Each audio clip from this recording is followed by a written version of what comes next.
Hey friends, Pastor Sam Dennis here. I thought about dressing up, shaving, getting my hat off, maybe taking this old sweatshirt off. But then I thought, oh well, there's something to be said for turning 76 this year. If I want to keep my sweatshirt on and not shave on a Saturday, I guess I can do it. But I wanted to reflect on something. It was 37 years ago on this very day that a handful of us met underneath a tent at the corner of Midway and Frankfurt Road and launched what became ParkwayHills Baptist Church. I remember the day as if it were yesterday. I was so excited and nervous at the same time. And a lot of friends and family came that day, but in particular were the 9 families, the 9 couples, including us, that joined the church that Sunday and launched what became known today as the Church on the Parkway. I think 37 years later, I think back to those days and I remember those people well, and I remember how we felt and how I felt.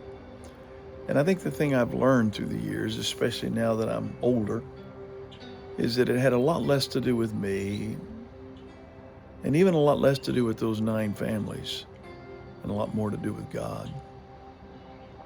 Obviously, He wanted a church in West Plano.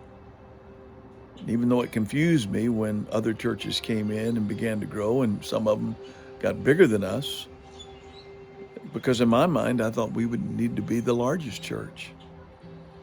But we became a community church, and I was called to be a community pastor. And so I did for 30 years. Then the day came, as most of you know, when I felt led, because of God's leading in my life, to pass that on to those people who were there, as well as a new young pastor who was actually about the age that I was when I began, Dr. Joss Allen, who's done a marvelous job. There are times when I get asked, why don't you go back? Why don't you come back? Well, there's no going back. There's only going forward. There was even for me when I was there for those 29, nearly 30 years. And that's still the same. But the memories remain. Some people that I recall are people that most people wouldn't know about. A young man by the name of John Phillips, W.A. Durham, Ed Hayes. People that have gone on to be with the Lord that I remember well, who were faithful, who served, deacons who came and served, some of whom have moved away, some of whom have passed away.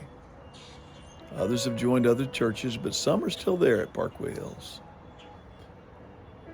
And I just am grateful to God today for what He did in my life in teaching me about His power and His strength.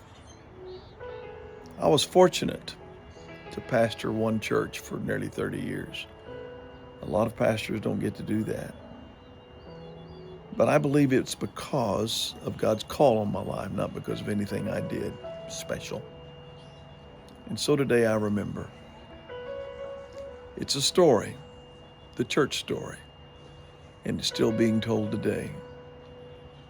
So happy birthday, Parkway Hills, and those of you who still remain there, and others of you that have moved on to other churches and other places along the lane and along the way. I pray that wherever you are and whatever you're doing, those of you who remember our days back then, you're still serving the Lord, and you're not just looking back to the past, but you're looking now to the future.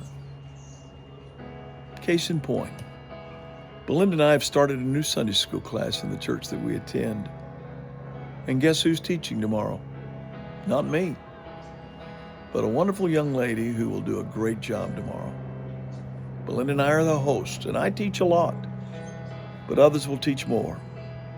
And I find great joy in still beginning and still starting and still renewing and still planting and still growing and still reaching. And hopefully, wherever you are and whatever you're doing the same. I'll turn 76 in May, and Belinda, well, she'll turn whatever next year. But we're fine and doing well. We're grateful for the memories, but we're not living in the past. We're taking the past and building it toward the future. The future is God's kingdom, and that's what we all look forward to. Happy birthday, Parkway Hills, and God bless you for many, many more.